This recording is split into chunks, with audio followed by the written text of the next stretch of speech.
ആ തിരമാല ഇനിയും അറകളിലേക്കുള്ള സൂചനയാണോ? കടലിൻ്റെ അടിയിൽ ഇനി ഇതുപോലുള്ള അറകൾ ഉണ്ടോ? എൻ്റെ കഴിഞ്ഞിട്ട് ആ വർക്ക് കഴിഞ്ഞിട്ടില്ലെങ്കിൽ അടുത്ത ആളുകൾ ഇറങ്ങും, അവരുടെ കഴിഞ്ഞിട്ടില്ലെങ്കിൽ അടുത്ത ആളുകൾ ഇറങ്ങും. അങ്ങനെയാണ് വർക്ക് കണ്ടിന്യൂ ചെയ്യുന്നത്. ഈ വെള്ളത്തിലായതുകൊണ്ട് തന്നെ നമ്മളെ രക്ഷിക്കാനുള്ളൂ, അല്ലാതെ. എന്താണ് ആക്ച്വലി ജോബ് ഡിസ്ക്രിപ്ഷൻ? അപ്പം 50 മീറ്റർ ഒക്കെ ആണെങ്കിൽ നമ്മൾ 6 മിനിറ്റ്സ് അല്ലെങ്കിൽ 5 മിനിറ്റ്സ് ഒക്കെയാണ് നമ്മൾ നിൽക്കുന്നത്. അതിൻ്റെ ഉള്ളിൽ നമ്മൾ തിരിച്ചു വരികയും ചെയ്യണം. അതൊരു ലൈഫ് ടേണിങ്. ഞാൻ എന്നെ തന്നെ മനസ്സിലാക്കാനും എൻ്റെ മനസ്സിലുള്ള ഒരു പൊട്ട ഫെമിനിസം എന്ന് ഞാൻ എല്ലായിടത്തും പറയുന്നത് കാരണം അതൊക്കെ മാറ്റി ഞാൻ ബിഗ് സീറോ തന്നെ ആയിരുന്നു. എന്ത് ചെയ്യണം, എങ്ങനെയാണ്? ഞാൻ വിചാരിച്ചു കടലിൻ്റെ അടിയിലേക്ക് എന്താ അങ്ങ് പോയാൽ പോരെ. ഇത് ഗേൾസ് ഉള്ള ഫീൽഡ് അല്ല, ഇങ്ങോട്ട് പോകണ്ട. ഇപ്പം ഇത് അറിയാം, എങ്കിലും അവിടെ പഠിച്ച ഗേൾസിന് അറിയാം നമുക്ക് കുറച്ചൊരു പ്രശ്നമാണ്. പീരീഡ്സിന്റെ ടൈമിൽ ഇത് എങ്ങനെ ഹാൻഡിൽ ചെയ്യുന്നു? ഇവിടെ ചെയ്യുന്ന പല ജോലികളും നമുക്ക് അണ്ടർവാട്ടറിൽ നമുക്ക് പോയിട്ട് ചെയ്യാനുള്ള ലൈസൻസ് ആണ് കിട്ടുന്നത്. പിന്നെ ജനിച്ചാൽ മരണം എല്ലാവർക്കും ഉറപ്പാണ്. ഹാപ്പി ആയിട്ട് ഇഷ്ടപ്പെട്ട ജോലിയായിട്ട് മരിക്കുകയാണെങ്കിൽ സന്തോഷം. ഇപ്പോൾ എല്ലാം പൊളിഞ്ഞു, എല്ലാം പുറത്ത് പറയേണ്ടി വന്നപ്പോൾ എല്ലാവരും അറിഞ്ഞിരിക്കുന്നു. ഞാൻ പറഞ്ഞില്ലേ, എൻ്റെ എല്ലാ കാര്യങ്ങളിലും ദൈവം അനുഗ്രഹിച്ചിട്ട് ഒരു നോ എന്നുള്ളൊരു സംഭവം എനിക്ക് വന്നിട്ടില്ല. കടലില്ലാത്ത പാലക്കാട് പട്ടാമ്പിയുടെ മണ്ണിൽ നിന്ന് ഇന്ത്യയുടെ അഭിമാനമായി മാറിയ കൊമേഴ്ഷ്യൽ ഡൈവിംഗ് ലൈസൻസ് നേടുന്ന ആദ്യ വനിതയായ അതുല്യാണ് നമുക്കൊപ്പമുള്ളത്. കടലില്ലാത്ത പാലക്കാടിന്റെ മണ്ണ്, അപ്പം കൊച്ചിലെ തൊട്ട് കടലിനോടൊരു പ്രത്യേക ഇൻട്രസ്റ്റ് ഉണ്ടായിരുന്നോ? അങ്ങനെയല്ല, ഇവിടെ നമുക്ക് കടലില്ല, അത് സത്യം തന്നെയാണ്. അപ്പം നമ്മൾ ഭാരതപ്പുഴയും കുളയൊക്കെ ഞങ്ങൾക്ക് ഒരുപാട് സന്തോഷം, അല്ലെങ്കിൽ അടുത്ത് തന്നെ ഉണ്ടല്ലോ. സോ അതിൽ നിന്നൊക്കെയാണ് സ്വിമ്മിങ് പഠിച്ചത്. അല്ലാതെ നമ്മൾ കടലിൽ പോയിട്ട് പഠിക്കുക അങ്ങനെയൊന്നുമില്ല. എൻ്റെ അമ്മ വീട് പൊന്നാനിയാണ്. അപ്പോൾ അങ്ങോട്ടേക്ക് പോണ സമയത്ത് ഇടയ്ക്കൊക്കെ വരലില്ല, എണ്ണാവുന്ന കുറച്ച് കാഴ്ചകൾ കാണാം, അല്ലെങ്കിൽ അത്രയും ദിവസങ്ങൾ മാത്രം നമ്മൾ എന്ത് ചെയ്യും, ആ സൈഡിൽ അവിടെ പോയിട്ട് കാഴ്ചകളൊക്കെ കണ്ട് തിരിച്ചു വരിക എന്നല്ലാണ്ട് അപ്പോഴും അധികം കൊണ്ട് വന്നാൽ കയറിക്കോ ഇനി മതി വീട്ടിൽ പോകാന്നുള്ള ടോക്കായിരിക്കും. അല്ലാണ്ട് അപ്പോഴും ഞാൻ ചിന്തിച്ചിട്ടില്ല ഇതിൻ്റെ അടിയിലേക്ക് എനിക്ക് പോകാൻ പറ്റുമെന്നൊന്നും ചിന്തിച്ചിട്ടില്ല. അത്രമാത്രമേ കടലായിട്ടുള്ളൊരു ബേസ് എനിക്കുള്ളൂ. പിന്നെ ഇവിടെയുള്ള കുളങ്ങൾ, പുഴകൾ, ഇതൊക്കെയാണ് മെയിനായിട്ട് നമ്മുടെ ഹബ്ബ്. അല്ല, അപ്പൊ കേട്ടിട്ടുണ്ട് ഒരു ടീച്ചർ പറഞ്ഞൊരു വേർഡിൽ നിന്നാണ് ഈ ഒരു ഫീൽഡ് ചൂസ് ചെയ്യുന്നതെന്ന്. അതിന്റെ ബാക്ക് സ്റ്റോറി എങ്ങനെയാണ്? ഞാൻ തൃശ്ശൂർ സെൻറ് മേരീസിലാണ് പഠിച്ചത്. അപ്പോൾ അത് വുമൻസ് കോളേജാണ്. എൻ്റെ HOD സെക്കൻഡ് ഇയർ പഠിക്കുന്ന സമയത്ത് ഞങ്ങൾക്ക് ജെൻഡർ സ്റ്റഡീസ് എന്നുള്ളൊരു സബ്ജക്റ്റ് ഉണ്ടായിരുന്നു BA ഹിസ്റ്ററിയിൽ. അപ്പോൾ അത് പഠിച്ചുകൊണ്ടിരിക്കുന്ന സമയത്ത് ടീച്ചർ പറഞ്ഞതാണ് ഇങ്ങനെ പുരുഷന്മാരിങ്ങനെ കുറച്ച് ജോലികൾ ചെയ്യുന്നുണ്ട്, സ്ത്രീകൾ കടന്നു വരാത്ത കുറച്ച് മേഖലകളാണ്. അപ്പോൾ ഫോർ എക്സാമ്പിൾ എന്ന് പറഞ്ഞിട്ട് സ്കൂബ ഡൈവിങ്, സ്കൈ ഡൈവിങ് എന്നൊക്കെ പറഞ്ഞു. എല്ലാവരും കേട്ടിരുന്നത് പോലെ കേട്ടിരിക്കേണ്ടതായിരുന്നു ഞാൻ എന്തോ പെട്ടെന്ന് അത് ആരും ചെയ്യാത്തതോ അതെന്താ എന്ന് പറയുമ്പോൾ അന്ന് എൻ്റെ മനസ്സിൽ ചെറിയൊരു ഫെമിനിസം ഉണ്ടായിരുന്നു. മേ ബി അതായിരിക്കാം. അപ്പോൾ ഞാനും കൂടി ഒന്ന് പോവാം, ഒന്ന് ട്രൈ ചെയ്യാം, എന്താ ഇവർ മാത്രം ചെയ്യണേ എന്നുള്ള ഒരു ചിന്താഗതി, അത്രയേ ഉള്ളൂ, ഒരു ചലഞ്ചിങ് ആയിട്ട് അങ്ങ് എടുത്തു പോയതാണ്. അങ്ങനെയാണ് ഞാൻ അപ്പോൾ തന്നെ ക്ലാസ്സൊക്കെ കട്ട് ചെയ്ത് ഞാൻ വേഗം സെർച്ച് ചെയ്തപ്പോൾ ഭയങ്കര ഇൻട്രസ്റ്റിംഗ് ആയിട്ട് തോന്നി എനിക്ക്. ഒരു ജോബ് കണ്ടപ്പോൾ തന്നെ യെസ് എനിക്കിത് ചെയ്യണം എന്നുള്ളൊരു സാധനം ഉണ്ടല്ലോ, പഠിക്കണം എന്നുള്ളൊരു സാധനം, അതെനിക്ക് അപ്പം തന്നെ കിട്ടിയായിരുന്നു. പിന്നെ വീട്ടിലൊക്കെ വീട്ടിലാണെങ്കിലും പ്രസൻറ്റ് ചെയ്ത സമയത്ത് എനിക്ക് ഇവരുടെ അടുത്ത് പറഞ്ഞ് മനസ്സിലാക്കാനുള്ളൊരു ബുദ്ധിമുട്ടുണ്ടായിരുന്നു. എനിക്ക് തന്നെ അറിയില്ല എന്താന്നുള്ളത്. അപ്പോൾ പിന്നെ അവരേനെയും എന്ത് പറയണമെന്ന് അറിയില്ലായിരുന്നു. അതല്ല, അങ്ങനെയല്ല, എന്നാലും 1-2 ദിവസം 3 ദിവസം പിന്നെ നമ്മുടെ വീട്ടിലിങ്ങനെ ഇരിക്കുമ്പോൾ ഒരു ചർച്ചകൾ ഉണ്ടാവില്ല ഇടക്കുന്നതിലൊക്കെ ആയിട്ട്, അത്രയൊക്കെ ഉണ്ടായിരുന്നുള്ളൂ. കാര്യം പറഞ്ഞു, അവർ ഓക്കെയാണ്, പഠിച്ചോ എന്നുള്ളത് രീതിയിൽ പറഞ്ഞു. സ്കൂബ ഡൈവിംഗ്, സ്കൈ ഡൈവിംഗ് ഒക്കെ പറഞ്ഞില്ലേ, സ്കൈ ഡൈവിംഗ് എന്താ നോക്കാൻ? അതെന്താന്ന് എനിക്ക് മനസ്സിലായില്ല. അപ്പോൾ എൻ്റെ ഉള്ളിൽ എന്തെങ്കിലും ഒരു സാധനം ഉണ്ടായിരിക്കും, വെള്ളം റിലേറ്റഡ് ആയിട്ട് ഇഷ്ടപ്പെടുന്ന എന്തെങ്കിലുമൊക്കെ ഉണ്ടായിരിക്കാം. മേ ബി അതുകൊണ്ടായിരിക്കും, സ്വിമ്മിങ് എനിക്ക് ഇഷ്ടമുള്ളത് കൊണ്ടായിരിക്കാം. അപ്പോൾ അതുകൊണ്ടായിരിക്കും ആ ഒരു വേർഡ് കേൾക്കുന്നതും. വീട്ടുകാരെ കൺവിൻസ് ചെയ്ത സമയത്ത് ഇങ്ങനെ പറഞ്ഞു ഇതിനിങ്ങനെ സ്കോപ്പ് ഉണ്ട് അങ്ങനെയൊക്കെ എന്തെങ്കിലും? ഇല്ല, എനിക്ക് അങ്ങനെയുള്ള, അതാ ഞാൻ പറഞ്ഞു, ഞാൻ ബിഗ് സീറോ ആയിരുന്നു ഇതിൽ എന്നുള്ളത്. എൻ്റെ പ്രോഗ്രാമിൻ്റെ, നമ്മൾ ചെയ്യുന്ന ഒരു പ്രോഗ്രാമിൻ്റെ പേരാണ് 0 to Hero എന്നുള്ളത്. എന്നതുപോലെ ഞാൻ ബിഗ് സീറോ തന്നെ ആയിരുന്നു. എന്ത് ചെയ്യണം, എങ്ങനെയാണ്, ഞാൻ വിചാരിച്ചു കടലിൻ്റെ അടിയിലേക്ക് എന്താ അങ്ങ് പോയാൽ പോരെ എന്നുള്ളത്. പക്ഷെ അതെങ്ങനെ ഡിസെൻഡ് ചെയ്യണം, എത്ര സമയം എടുക്കണം, അങ്ങനെ ഒരുപാട് കാര്യങ്ങൾ ഇതിൻ്റെ പുറകിൽ പഠിക്കാനുണ്ട്. അത് പഠിച്ചതിന് ശേഷമാണ് ഓരോ ഡൈവിങ്ങിലുള്ള ഒരാളും പ്രൊഫഷണലായി മാറുന്നത്. ഇത്രയും കാര്യങ്ങൾ പഠിച്ചുകൊണ്ട് തന്നെയാണ്. ഇത് പ്ലാൻ ഫിക്സ് ചെയ്തു, ഓക്കെ ഇതിന് പോവാം എന്നല്ല, പിന്നെ അടുത്ത സ്റ്റെപ്പ് കോളേജ് കണ്ടുപിടിക്കുന്നത്, അതിന്റെ പ്രോസസ് ഒക്കെ അതെന്ന് വെച്ചിട്ടുണ്ടെങ്കിൽ എല്ലാം ഗൂഗിൾ ചെയ്യും, എല്ലാവരും ചെയ്യുന്നത് പോലെ തന്നെ നമുക്കിത്. അതാ ഞാൻ പറഞ്ഞത്, ഇതിപ്പോൾ എനിക്ക് ഒരു കാര്യം ഇപ്പം ഒരാളോട് ചോദിക്കുകയാണ് ഇത് എവിടെ നീ പോയി പഠിച്ചെന്ന് പറയാൻ ഈ പ്രദേശത്തില്ല, ആളുകൾ അങ്ങനെ ഇല്ല. ഇത് ഇൻഡസ്ട്രി തന്നെ ചെറുതായതുകൊണ്ട് എനിക്ക് അങ്ങനെ ചോദിക്കാനുള്ള ഒരാളില്ല. സോ നമുക്ക് പിന്നുള്ള ഓപ്ഷൻ എന്ന് പറയുന്നത് ഗൂഗിൾ ചെയ്യുക എന്നുള്ളത് തന്നെയാണ്. പിന്നെ അത് കൊറോണ ടൈമായിരുന്നു, നമുക്ക് ഇറങ്ങി നടക്കാനും ഒന്നുമില്ല. സോ അങ്ങനെയാണ് ഗൂഗിൾ ചെയ്ത് നോക്കുന്നതും ഇതിൻ്റെ കേരളത്തിലുണ്ടോയെന്ന് ഞാൻ ആദ്യം നോക്കിയത്. ബിക്കോസ് എനിക്ക് ഡിഗ്രി ഞാൻ ചെയ്തുകൊണ്ടിരിക്കുകയാണ്, അതിൻ്റെ ഇടയിലാണ് ഞാൻ അത് പോയി പഠിക്കണതൊക്കെ.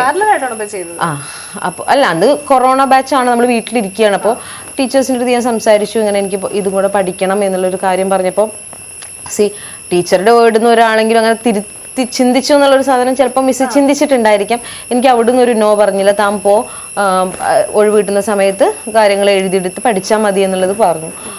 അപ്പോൾ അവിടുന്ന് ഒരു സപ്പോർട്ട് തന്നെയാണ് എനിക്കുണ്ടായിരുന്നത്. അപ്പോൾ ഞാൻ എന്ത് ചെയ്തു, അങ്ങനെയാണ് അതിൻ്റെ ഇടയിൽ തന്നെയാണ് പോയിട്ട് ഡൈവിങ്ങും ചെയ്യുന്നത്. അതിൻ്റെ ഇടയിലാണ് വന്നിട്ട് ഡിഗ്രി എക്സാമും ഫൈനൽ എക്സാമും ഒക്കെ നമ്മൾ എഴുതിക്കൊണ്ടിരിക്കുന്നതൊക്കെ അപ്പോൾ തന്നെ അങ്ങനെ ആ ടീച്ചർ പറഞ്ഞ ആ ഒരു സംഭവത്തിൽ നിന്ന് നമ്മൾ ഗൂഗിൾ ചെയ്ത് കണ്ടുപിടിച്ച് അവിടെ പോയി.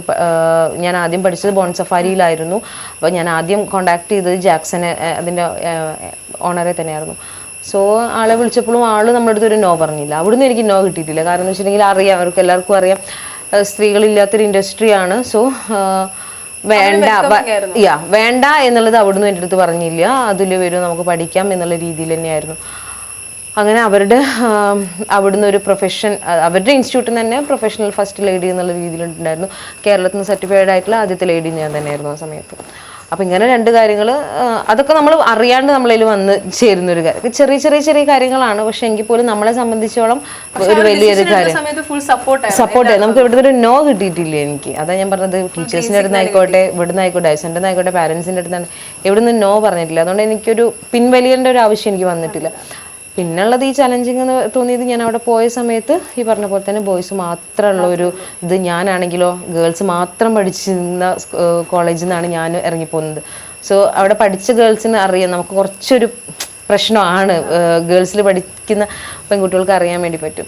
സോ അങ്ങനെയുള്ള എന്തോ ഒരു ഈഗോ ക്ലേഷോ കാര്യങ്ങളൊക്കെ എൻ്റെ മനസ്സിലും ഉണ്ടായിരുന്നു.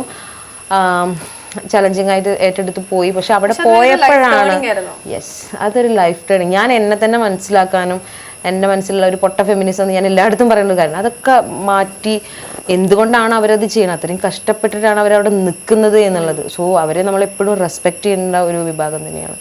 അത് ഈ ഇൻഡസ്ട്രിയിൽ വന്നപ്പോഴാണ് കുറച്ചും കൂടി എനിക്ക് ബോയ്സിനെ മനസ്സിലാക്കാൻ പറ്റിയെന്നുള്ളതാണ്.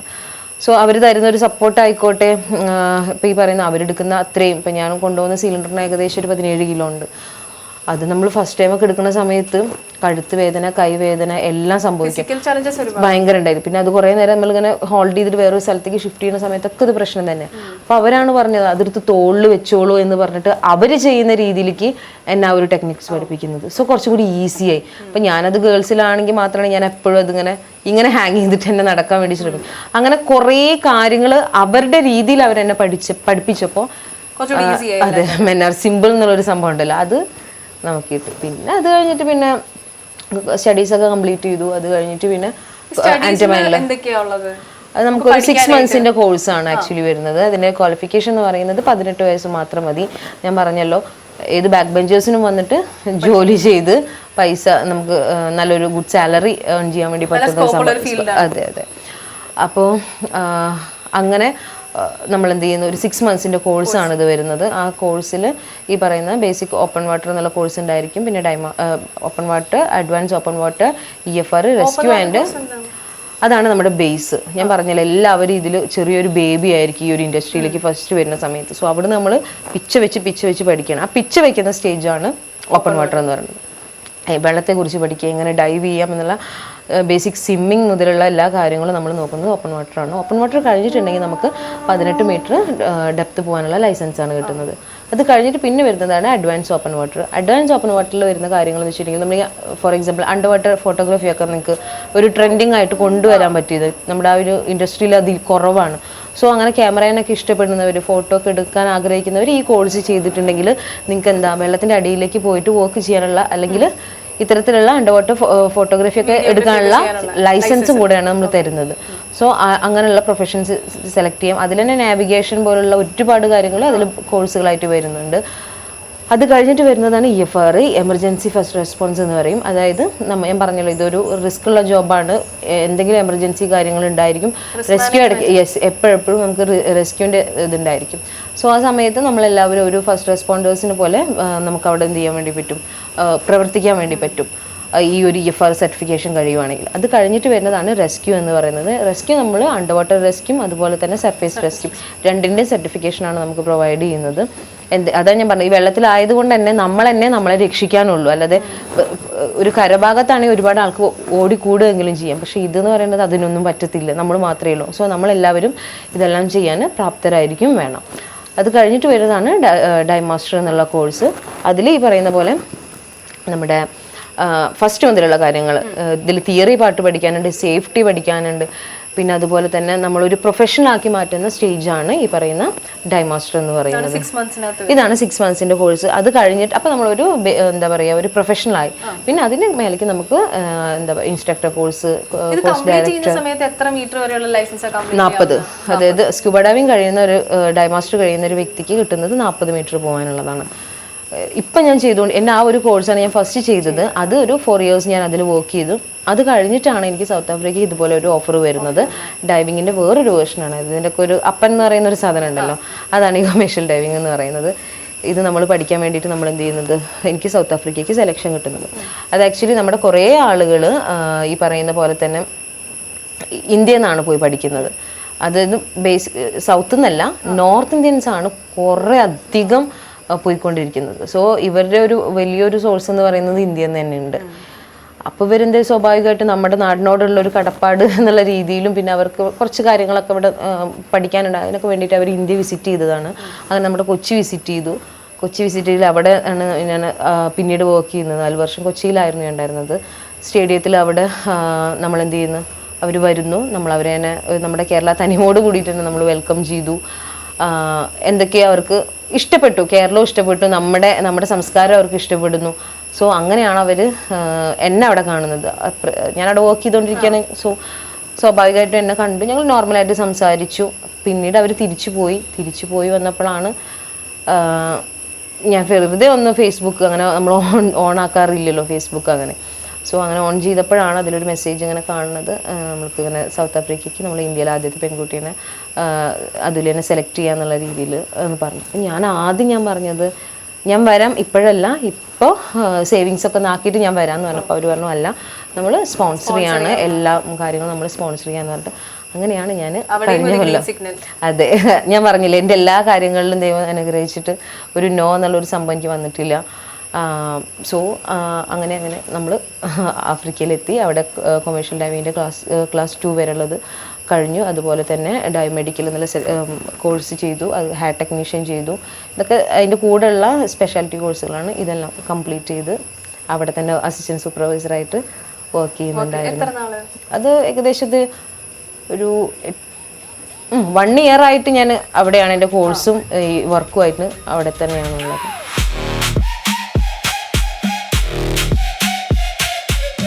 ഡീമോട്ടിവേഷൻ കുറേ വന്നിട്ടുണ്ടോ? അതായത് ഇപ്പം ഇത് ഗേൾസ് ഉള്ള ഫീൽഡ് അല്ല, ഇങ്ങോട്ട് പോകണ്ട, ഇപ്പം ഇത് അറിയാം എങ്കിലും ആരെങ്കിലും വന്ന് ഡീമോട്ടിവേറ്റ് ചെയ്യാൻ നോക്കിയിട്ടുണ്ടോ? ഇല്ല, അങ്ങനെ ഒരിക്കലും ഇതുവരെ ഉണ്ടായിട്ടില്ല. എന്നെ പറ്റി അറിയുന്ന, അല്ലെങ്കിൽ ട്രെയിനിലൊക്കെ പോകുമ്പോൾ എന്നെ പറ്റി അടുത്തിരുന്നിട്ട് കുറേ ഇങ്ങനെ സംസാരിച്ച് ഇത് പറയുന്ന സമയത്ത് എല്ലാവരും ബ്ലെസ് ചെയ്ത് വിടും എന്നല്ലാണ്ട് ഒരാളും അങ്ങനെ ഇതാക്കിയിട്ടില്ല. വേണ്ട ഇത് എൻ്റെ അമ്മമ്മയ്ക്കൊക്കെ പേടിയാണ്, അത്രേ ഉള്ളൂ. അപ്പോഴും ഇവരുടെ ഞാൻ പറ്റിച്ചുകൊണ്ടിരിക്കുകയായിരുന്നു. ഞാൻ ഓഫീസിലാണെന്ന് പറഞ്ഞിരിക്കും. കാരണം നമ്മുടെ പാരൻസിന് എപ്പോഴും ഹാപ്പി ആയിട്ട് ഇരിക്കുക എന്നുള്ളതാണ്. അപ്പോൾ എന്നും കടലിൽ പോകുമ്പോൾ അവർക്ക് അവരുടെ മക്കളാണ്, അപ്പോൾ അതിൻ്റേതായ ഒരു ടെൻഷൻ കാര്യങ്ങളുണ്ടായിരിക്കും. ഇപ്പോൾ എല്ലാം പൊളിഞ്ഞു, എല്ലാം പുറത്ത് പറയേണ്ടി വന്നപ്പോൾ എല്ലാവരും അറിഞ്ഞിരിക്കുന്നു. സോ ടെൻഷൻ ഇല്ലാണ്ടിരിക്കുക എന്നാണ് ഞാനും അവരെ കൊണ്ടൊക്കെ വിചാരിക്കുന്നത്. അത്രയേ ഉള്ളൂ. പക്ഷേ അടിപൊളി, ഞാൻ പറഞ്ഞല്ലോ 100% നമ്മൾ സേഫ്റ്റിയോട് കൂടിയിട്ട് തന്നെയാണ് ചെയ്യുന്നത്. പിന്നെ ജനിച്ചാൽ മരണം എല്ലാവർക്കും ഉറപ്പാണ്. ഹാപ്പി ആയിട്ട് ഇഷ്ടപ്പെട്ട ജോലിയായിട്ട് മരിക്കുകയാണെങ്കിൽ സന്തോഷം. അപ്പോൾ എന്തായാലും ഫസ്റ്റ് വിമണാന്ന് പറയുമ്പോൾ തന്നെ എല്ലാവരും ആലോചിക്കും, അപ്പോൾ പീരീഡ്സിൻ്റെ ടൈമിൽ ഇത് എങ്ങനെ ഹാൻഡിൽ ചെയ്യുന്നു? അപ്പോൾ അത് റിസ്ക് അല്ലേ? ഓൾറെഡി പീരീഡ്സ് എന്ന് പറയുമ്പോൾ ചില പെയിൻ കൂടുതലുള്ള ആൾക്കാരുണ്ട്. അതെ, അപ്പോൾ അവർക്കൊന്നും ഹാൻഡിൽ ചെയ്യാൻ അവർ ചിന്തിക്കുന്ന ഫസ്റ്റ് അത് ഞാൻ എങ്ങനെ ഹാൻഡിൽ ചെയ്യുന്നത്. നമ്മളിപ്പോൾ ഗർഭിണികൾ ചെയ്യാൻ പാടില്ല, ഡൈവ് ചെയ്യാൻ പാടില്ല. അബോർഷൻ നമുക്ക് ഭയങ്കരമായിട്ട് ഉണ്ടാവാൻ chance because of the pressure. So ഗർഭിണികൾ മാക്സിമം ഇത് അവോയ്ഡ് ചെയ്യാം. പീരീഡ്സ് ആണെങ്കിൽ നിങ്ങൾക്ക് എന്തെങ്കിലും രീതിയിലുള്ള വയ്യായ്മൊക്കെ തോന്നുകയാണ്, അതല്ല നമ്മുടെ പെയിൻ അങ്ങനെയുള്ള വൊമിറ്റിംഗ് പോലുള്ളൊക്കെ തോന്നുകയാണെങ്കിൽ മാറിയിരിക്കാം, നോ ഇഷ്യൂസ്. എന്നെ സംബന്ധിച്ചോളം എനിക്ക് അങ്ങനെ ഒരു ഇഷ്യൂ വന്നിട്ടില്ല. പിന്നെ നമ്മൾ ആദ്യം ഈ പറഞ്ഞ പോലെ മെൻസ്ട്രുവൽ കപ്പുകൾ യൂസ് ചെയ്യാൻ തുടങ്ങിയപ്പോൾ എനിക്ക് കുറച്ചും കൂടിയും ഈസി ആയി തോന്നി. പിന്നെ പെയിൻ ഉള്ള ഒരാളായിരുന്നു, ഇപ്പോൾ പെയിനൊന്നും ഇല്ല. സോ ഞാൻ അതിന് വേണ്ടിയിട്ട് അങ്ങനെ ലീവ് എടുക്കുന്ന സിറ്റുവേഷൻസ് ഒന്നും ഉണ്ടായിട്ടില്ല. ഇപ്പൊ ഡീപ് സീ ഡൈവിംഗ് ആണെന്ന് പറഞ്ഞു, അപ്പം കൊമേഴ്ഷ്യൽ ലൈസൻസ് ഉണ്ട്, അപ്പൊ ആൾക്കാർ ഈ ടേംസ് ഒക്കെ മനസ്സിലായി. പക്ഷെ എന്താണ് ആക്ച്വലി ജോബ് ഡിസ്ക്രിപ്ഷൻ? അതാ ഞാൻ പറഞ്ഞത്, ഒരു കൊമേഴ്ഷ്യൽ ഡൈവിംഗ് കഴിഞ്ഞിട്ടുള്ള ഒരു വ്യക്തി അല്ലെങ്കിൽ ലൈസൻസ് കഴിഞ്ഞിട്ടുള്ള ഒരു വ്യക്തിക്ക് നിങ്ങൾ അതായത് ഇവിടെ ചെയ്യുന്ന പല ജോലികളും നമുക്ക് അണ്ടർ വാട്ടറിൽ നമുക്ക് പോയിട്ട് ചെയ്യാനുള്ള ലൈസൻസ് ആണ് കിട്ടുന്നത്. എന്നെ സംബന്ധിച്ചോളം എനിക്ക് 50 മീറ്റർ പോകാനുള്ള ലൈസൻസ് ആണ് കിട്ടുന്നത്. ക്ലാസ് 2 കഴിഞ്ഞ ഏതൊരാൾക്കും കിട്ടുന്നതാണ് 50 മീറ്റർ എന്നുള്ളത്. സോ അതിൽ വരുന്ന എല്ലാ ഇപ്പോൾ ഇൻസ്പെക്ഷൻ പോലുള്ള വർക്കുകളായിക്കോട്ടെ, പൈപ്പ് ലൈനുകൾ പോകുന്നുണ്ട് കടലിൻ്റെ അടി കൂടെ, ഇതൊന്നും ആർക്കും അറിയത്തില്ല എന്നുള്ളതാണ്. സോ അത് ഈ പറഞ്ഞതുപോലെ തന്നെ പല കേബിൾസിൻ്റെ പോകുന്നുണ്ട്. പിന്നെ എന്താ പറയുക, ഇപ്പോൾ നമ്മൾ ഇപ്പോൾ ഫോർ എക്സാമ്പിൾ നമ്മുടെ ആലുവ സൈഡിലൊക്കെ നമ്മൾ, അത് പുഴയാണ്, കടലൊന്നുമല്ല, അവിടെ നിന്നൊക്കെ വെള്ളം എടുക്കുന്നുണ്ടല്ലോ. സോ അവിടെ എന്തെങ്കിലുമൊക്കെ ഈ പറഞ്ഞ പോലെ, അല്ലെങ്കിൽ ഡാം വർക്കുകൾ പോലെ, ഏറ്റവും കൂടുതൽ നമുക്ക് ഡാം വർക്കുകൾ വരും. ഇതിൽ ഈ സക്ഷൻ സംഭവിക്കുന്ന അവിടെയൊക്കെ പ്രശ്നങ്ങൾ വരുവാണെങ്കിൽ അങ്ങനെയുള്ള അവിടെയുള്ള കാര്യങ്ങൾ നോക്കുക. അങ്ങനെ എങ്ങനെയെന്നപ്പോൾ പറയാം, ഈവൻ അണ്ടർ വാട്ടറിൽ പോയിട്ട് നമുക്ക് സിമെന്റ് എന്തെങ്കിലുമൊക്കെ ചെയ്യണമെങ്കിൽ അതെല്ലാം നമ്മളാണ് ചെയ്യുന്നത്. എല്ലാ പണിയും പഠിച്ചു. ഞാൻ വെൽഡിങ് വരെ ഞാൻ പഠിച്ചിട്ടാണ് കടലിൻ്റെ അടിയിലേക്ക് പോയിട്ട്. ഇതിൽ എത്ര അവേഴ്സ് വരെയാണ് നിങ്ങൾ വർക്ക് ചെയ്യുന്നത്? നമുക്ക് ഓരോ ഡെപ്തിനനുസരിച്ചാണ് നമുക്ക് ഇത്ര സമയം നിൽക്കുക എന്നുള്ളത്. ഇപ്പം 50 മീറ്റർ ഒക്കെ ആണെങ്കിൽ നമ്മൾ 6 മിനിറ്റ്സ് അല്ലെങ്കിൽ 5 മിനിറ്റ്സ് ഒക്കെയാണ് നമ്മൾ നിൽക്കുന്നത്. അതിൻ്റെ ഉള്ളിൽ നമ്മൾ തിരിച്ചു വരികയും ചെയ്യണം. 5 മിനിറ്റ്സിൽ നിങ്ങൾ വെൽഡിങ്ങിനാ പോകുന്നെങ്കിൽ അല്ല, അപ്പം അതിനുള്ളത് ഞാൻ പറഞ്ഞ ഡെപ്ത് കൂടിയിട്ടുള്ള കുറേ നേരം നമുക്ക് വെള്ളത്തിൻ്റെ അടിയിൽ നിൽക്കുന്ന രീതിയിലുള്ള മിശ്രിതങ്ങളൊക്കെ മിക്സ് ചെയ്തിട്ടുള്ള ഡൈവിംഗ് ഉണ്ട്. അവരത് ചെയ്യുക എന്നുള്ളതാണ്. നമ്മൾ ഈ പറയുന്ന പോലെ ഇൻസ്പെക്ഷൻ പോലുള്ളതൊക്കെ ആയിരിക്കാം. പെട്ടെന്ന് നമ്മൾ പോയിട്ട് എന്താണെന്നുള്ളത് പ്രോബ്ലം കണ്ടെത്തിയിട്ട് അത് റിപ്പോർട്ട് ചെയ്ത് കൊടുക്കുക. നമുക്ക് വരുന്നത് ഷാലോ ഡെപ്തിലുള്ള എല്ലാ വർക്ക്സും, അതായത് ഇപ്പോൾ 30 ആയിക്കോട്ടെ 40 ആയിക്കോട്ടെ അല്ലെങ്കിൽ 20 അങ്ങനെയാണ്, അങ്ങനെ മേലേക്ക് എത്രത്തോളം ഡെപ്ത് കുറയുന്നു അത്രത്തോളം കൂടുതൽ സമയം നമുക്ക് നിൽക്കാൻ വേണ്ടി പറ്റും എന്നുള്ളത്. പിന്നെ ഞാൻ ഒരാൾ മാത്രമല്ലല്ലോ, എൻ്റെ കഴിഞ്ഞിട്ട് ആ വർക്ക് കഴിഞ്ഞിട്ടില്ലെങ്കിൽ അടുത്ത ആളുകൾ ഇറങ്ങും, അവരുടെ കഴിഞ്ഞിട്ടില്ലെങ്കിൽ അടുത്ത ആളുകൾ ഇറങ്ങും. അങ്ങനെയാണ് വർക്ക് കണ്ടിന്യൂ ചെയ്യുന്നത്. ഒരാൾ മാത്രം നിന്ന് ചെയ്യാന്നുള്ളത് പോസിബിൾ അല്ല. ഇത്ര സമയത്തിൻ്റെ ഉള്ളിൽ നമുക്ക് നിൽക്കാനും പറ്റില്ല. ഒരു ടൈം പീരീഡ് ഉണ്ട്, അത് എക്സീഡ് ചെയ്യാനും നമുക്ക് പാടില്ല. അത് നമ്മുടെ ഹെൽത്തിന്. ഇനി എനിക്ക് സാച്ചുറേഷൻ ഡൈവിംഗ് പഠിക്കണം എന്നുള്ളത് തന്നെയാണ്. അതിന്റെ ഡിസ്ക്രിപ്ഷൻ എങ്ങനെയാണ്? സാച്ചുറേഷൻ അത് കൂടുതൽ ഡെപ്ത് നമുക്ക് പോകാൻ വേണ്ടി പറ്റും എന്നുള്ളതാണ്. ഇപ്പോൾ ഏകദേശം ഒരു 600-700 മീറ്റർ വരെയൊക്കെ നമുക്ക് അത് റെക്കോർഡ് ഇതാക്കിയിട്ടുണ്ട്, റെക്കോർഡ് ചെയ്തിട്ടുണ്ട്. സോ അത്രയൊക്കെ ചെയ്യാന്നുള്ള ചാമ്പറൊക്കെ യൂസ് ചെയ്തിട്ട് ചാമ്പറിൻ്റെ ഉള്ളിൽ, അതായത് നമ്മുടെ കണ്ടെയ്നേഴ്സ് ഉണ്ടല്ലോ, മറ്റേ പെട്രോളൊക്കെ കൊണ്ടുപോകുന്ന കണ്ടെയ്നേഴ്സ്, അതുപോലെയുള്ള ഇതിൻ്റെ ഉള്ളിലേക്ക് നമ്മൾ ഇറങ്ങിയിട്ട് അതിൻ്റെ ഉള്ളിൽ നിന്നിട്ട് ഡൈവ് ചെയ്യുന്ന ഡീപ്പിലേക്ക് പോകുന്ന ഡൈവുകളൊക്കെ ഉണ്ട്. അത് കുറച്ചും കൂടി ഔട്ട് ഓഫ് ഇൻട്രസ്റ്റ്. ഇപ്പൊ നമ്മള് നിങ്ങളുടെ ഡിപ്പാർട്ട്മെന്റിൽ ഈ ഹിസ്റ്ററി തപ്പി പോകുന്ന നിങ്ങളുടെ ഇതല്ല, അതിന് പോകുന്ന ഡീപ് സീ ഡൈവിംഗ് അത് ഏത് ഡിപ്പാർട്ട്മെന്റ്? ആർക്കിയോളജി ഡിപ്പാർട്ട്മെന്റിലേക്ക് നമുക്ക്, അതായത് അണ്ടർ വാട്ടർ ആർക്കിയോളജി ഡിപ്പാർട്ട്മെന്റ് ഉണ്ട്. അപ്പം നമുക്ക് ആ കോഴ്സ് പഠിക്കുക, അല്ലെങ്കിൽ അത് പഠിച്ചിട്ടോ അല്ലെങ്കിൽ അതിലെങ്ങനെയെങ്കിലും ജോലി നേടിയിട്ട് നമുക്ക് കണ്ടുപിടിക്കാവുന്നതല്ല. അപ്പം അവരുടെ അടുത്ത് കുറച്ചും കൂടി ടൂൾസ് അങ്ങനെയുള്ള കാര്യം, അതിൻ്റെതായിട്ടുള്ള ടൂൾസ് കാര്യങ്ങൾ ഇല്ല, അങ്ങനെയൊന്നുമില്ല. എല്ലാം ഡൈവിങ് എല്ലാവർക്കും കാറ്റഗറി എല്ലാം ഒന്ന് തന്നെയായിരിക്കും. പക്ഷെ അതെല്ലാം ഞാൻ പറയുന്നത് കുറച്ചും കൂടി എന്ത് പർപ്പസിനാന്ന് പറയുമ്പോൾ നമ്മൾ കുറച്ചും കൂടി അതിനെപ്പറ്റി പഠിച്ചിട്ടല്ലേ പോകുന്നത്, ഈസി ആയിരിക്കും കാര്യങ്ങൾ എന്നുള്ളതാണ്. സോ അങ്ങനെ ആയിരിക്കും. അണ്ടർ വാട്ടർ ആർക്കിയോളജി എൻ്റെ പണ്ടേ ലിസ്റ്റിലുള്ള ഒരു സംഭവമാണ്. പക്ഷെ അതിനൊരു സ്പെഷ്യൽ കോഴ്സ് കാര്യങ്ങളൊക്കെ ഉണ്ട്, അത് കഴിയണം. അപ്പം അതിനുള്ളൊരു ടൈം എനിക്ക് കിട്ടിയിട്ടില്ല എന്നേ ഉള്ളൂ. പിന്നെ അതെന്തായാലും ചെയ്ത് നോക്കണം. എന്നിട്ട് എന്തെങ്കിലുമൊക്കെ നമ്മളെ കൊണ്ട് പറ്റുന്നത് ചെയ്യാൻ പറ്റുമെങ്കിൽ ചെയ്യണം എന്ന് ആഗ്രഹിക്കുന്നു. എനിക്ക് തോന്നുന്നു സ്റ്റോറി ഇപ്പൊ പുറത്തേക്ക് വന്നിട്ട് ഇപ്പൊ ഒരുപാട് പേര് പയ്യെ ഇൻസ്പയറിംഗ് ആവാൻ തുടങ്ങിയിട്ടുണ്ട്. അപ്പൊ അങ്ങനത്തെ കോൾസ് ആൻഡ് മെസ്സേജസ് ഇഷ്ടം പോലെ വരുന്നുണ്ട്. അങ്ങനെ ഒരു പെൺകുട്ടിയെന്നോ ആൺകുട്ടിയെന്നൊന്നുമില്ല, എല്ലാവരും ചേച്ചി എങ്ങനെയാണ് ഞങ്ങൾ ഈ ഫീൽഡിലേക്ക് എത്തേണ്ടത്, നിങ്ങൾ ഈ പറഞ്ഞ പോലെ വേർഡ് അവർ യൂസ് ചെയ്യാറുണ്ട്, ഭയങ്കര ഇൻസ്പിറേഷനാണ് ചേച്ചി എന്ന് പറയാറുണ്ട്. ഞാൻ പറഞ്ഞല്ലോ, എനിക്ക് വേണ്ടത് ബാക്ക് ബെഞ്ചേഴ്സിനെയും പിന്നെ അതുപോലെ തന്നെ തോറ്റ് കിടക്കുന്നവരൊക്കെയാണ്. അവരൊക്കെ മറ്റുള്ളവർ എങ്ങനെയെങ്കിലുമൊക്കെ വിജയിച്ചോളും, നമ്മളെ തന്നെ പൊക്കിയെടുക്കാൻ ആൾക്കാരില്ലത്. സോ അവർക്ക് വേണ്ടിയിട്ട് സംസാരിക്കുക, അവർക്ക് ഇങ്ങനെ ഒരു കോഴ്സ് ഉണ്ട് അല്ലെങ്കിൽ ഇതുപോലെയുള്ള കോഴ്സുകൾ ഉണ്ട് എന്നുള്ളത് എന്നിലൂടെ എത്തിക്കുക എന്നുള്ളത് മാത്രമേ ഞാൻ ചെയ്യുന്നുള്ളൂ. അപ്പോൾ ഫിനാൻഷ്യലി എപ്പോഴെങ്കിലും തോന്നിയിട്ടുണ്ടോ ബാക്ക് ഓഫ് ചെയ്യേണ്ടി വരും? ഞാൻ ഒരിക്കലും ഇല്ല, അതൊരിക്കലും തോന്നിയിട്ടില്ല. എനിക്ക് പഠിക്കുന്ന സമയത്ത് ഇവിടെ കുറച്ച് ഇഷ്യൂസ് ഉണ്ടായിരുന്നു. ഞങ്ങളൊരു മിഡിൽ ക്ലാസ് ഫാമിലി ആയതുകൊണ്ടുള്ള ഇഷ്യൂസ് ഉണ്ടായിരുന്നു. പക്ഷേ അവർ അങ്ങനെ ഒരു പണം, ഒരു 2 ലക്ഷം രൂപ എന്ന് പറയുന്നത് ഒരു മിഡിൽ ക്ലാസ് ഫാമിലിയെ സംബന്ധിച്ചോളം അന്ന് ഭയങ്കര ഇതുള്ള കാര്യം തന്നെയായിരുന്നു. അവർക്ക് എന്നെ കല്യാണം കഴിപ്പിച്ച് വിടായിരുന്നു, പഠിപ്പിക്കുമായിരുന്നു. റൈറ്റായിട്ടുള്ള തീരുമാനം എൻ്റെ കൂടെ നിന്നു, അവർ പഠിപ്പിച്ചു. സോ അതുകൊണ്ട് കല്യാണം ഇനി പിന്നെ കഴിക്കാമല്ലോ, പിന്നെ ആവാലോ. അപ്പം എനിക്ക് തോന്നുന്നു എല്ലാവർക്കും ഇപ്പോൾ ഇൻസ്പയറിംഗ് ആയി തുടങ്ങി. അതുപോലെ തന്നെ ഇനിയും ഇൻസ്പയർഡ് ആവട്ടെ, എല്ലാവരും ഈ ഫീൽഡിലേക്ക് വരട്ടെ. തീർച്ചയായിട്ടും. Thank you thank you so much.